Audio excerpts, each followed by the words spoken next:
இந்த வாரத்தில் ஆண்டவர் என்னை சாட்சியாக நிறுத்துறதுக்காக ஆண்டவருக்கு நன்றி செலுத்துகிறேன். ஆண்டவர் வந்து சர்வ சிருஷ்டிக்கும் எஜமானன், சர்வ வல்லவர், சர்வ லோகாதிபதி. ஆனாலும் ஒன்றுமில்லாத இந்த அற்பர்களாய் என்னோட ஜபத்தை கூட கேட்டு ஆண்டவர் செய்த அற்புதத்துக்கு ஆண்டவர் கொடான கொடி ஸ்தோத்திரம். ஒரு பேஷண்ட் வந்து ஏஜ் வந்து அவங்களுக்கு 40 years இருக்கும். மேரேஜ் ஆகி 15 வருஷம் ஆயிடுச்சு. அவங்களுக்கு குழந்தை இல்லை. அவங்க வந்து கர்ப்பப்பையில் வந்து அவங்களுக்கு நிறைய கட்டிகள் இருந்துச்சு. அப்போ அவங்க வந்து சொன்னாங்க, எனக்கு வந்து இந்த கட்டிகள் இருக்கிற அவங்க வந்து 15 வருஷமாக எல்லா இடத்துலையுமே நிறைய இடத்துல பார்த்து அப்படி ட்ரீட்மெண்ட்டில் உள்ளவங்க தான். அவங்க சொன்னாங்க, எனக்கு வந்து இந்த கட்டிகளை மட்டும் எடுக்கணும், கர்ப்பப்பை வந்து எனக்கு எப்படியாச்சும் சேவ் பண்ணிடணும், ஏன்னா எனக்கு குழந்தை இல்லை அப்படின்னாங்க. அப்போ நான் சொன்னேன், இவ்வளோ கட்டிகள் எடுக்கிறப்ப கர்ப்பப்பையை காப்பாற்றுறது ரொம்ப கஷ்டம், ப்ளீடிங் அதிகமாக இருக்கும், அப்படி ஒருவேளை வந்து எடுக்கிறதுக்கும் வாய்ப்பு இருக்குது அப்படின்னு சொன்னேன். அவங்க வந்து ப்ளீடிங் அதிகமாக அவங்களுக்கு என்னாலும் மாசத்தீட்டு இருந்துக்கிட்டே இருக்கும். அவங்களுக்கு ஒரு மாதத்தில் வந்து 20 நாள் கிட்ட அவங்களுக்கு ப்ளீடிங் இருந்துகிட்டே இருக்கும், 10 நாள் தான் தீட்டு இல்லாமல் இருக்கும்.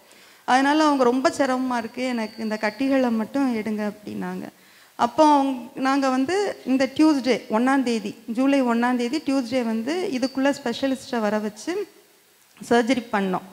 பண்ணுறப்பே வந்து அவங்களுக்கு ஒரு 11 கட்டிகள் கிட்ட இருந்துச்சு. அதனால் ப்ளீடிங் வந்து ரொம்ப அதிகமாக இருந்துச்சு. தேட்டரிலே வந்து 2.5 liters கிட்ட பிளட் லாஸ் ஆச்சு. பிறகு வந்து வெளியே வந்துமே வந்து அந்த போட்டிருந்த ட்ரெயினில் வந்து, ஏன்னா கர்ப்பப்பை எடுக்கிறது ஈஸி, அது வந்து அப்படியே நம்ம அந்த ஆர்ட்ரியெல்லாம் டைப் பண்ணிடுவோம். ஆனால் கட்டிகளை மட்டும் எடுக்கிறப்ப வந்து அந்த ப்ளீடிங் வந்து அதிகமாக இருக்கும். அப்போ அதிலேருந்து அந்த ட்ரெயினில் வந்துகிட்டே இருந்துச்சு.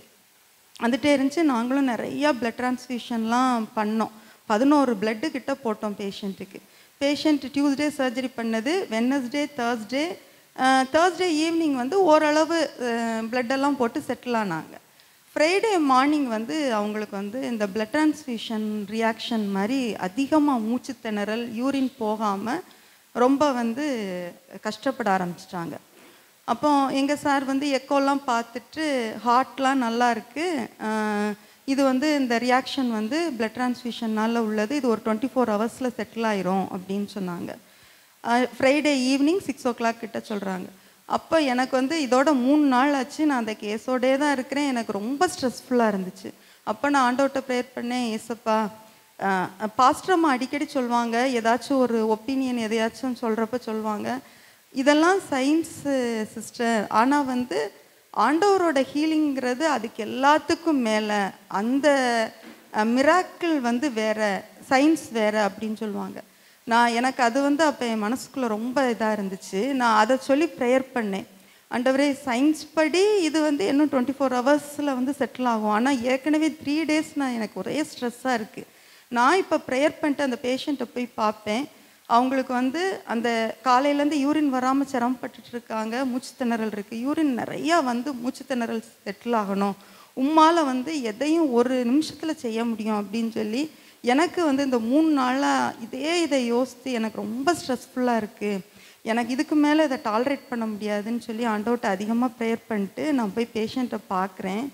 அதுக்கு கொஞ்சம் நேரத்துக்கு முன்னாடி, 1/2 an hour முன்னாடி அந்த டியூட்டி டாக்டர் ஃபோன் பண்ணி சொன்னாங்க, யூரின் வந்து கான்சன்ட்ரேட்டடாக தான் வருது, டோஸ் எல்லாம் கூட்டுவோமா அப்படின்னாங்க.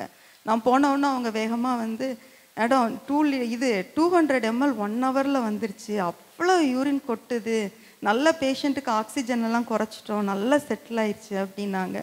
எனக்கு ரொம்ப ஆச்சரியமாக இருந்துச்சு. அதாவது ஆண்டவர் வந்து இந்த ஜெபத்தை கேட்குறதுக்கு எனக்கு எந்த தகுதியும் கிடையாது, எனக்கு வந்து இந்த அற்புதத்தை பெறுறதுக்கு தகுதி கிடையாது, ஆனால் என்னோட ஜெபத்தை கூட கேட்டு இந்த கிருபையை செய்த ஆண்டவருக்கு கோடான கொடி ஸ்தோத்திரம்.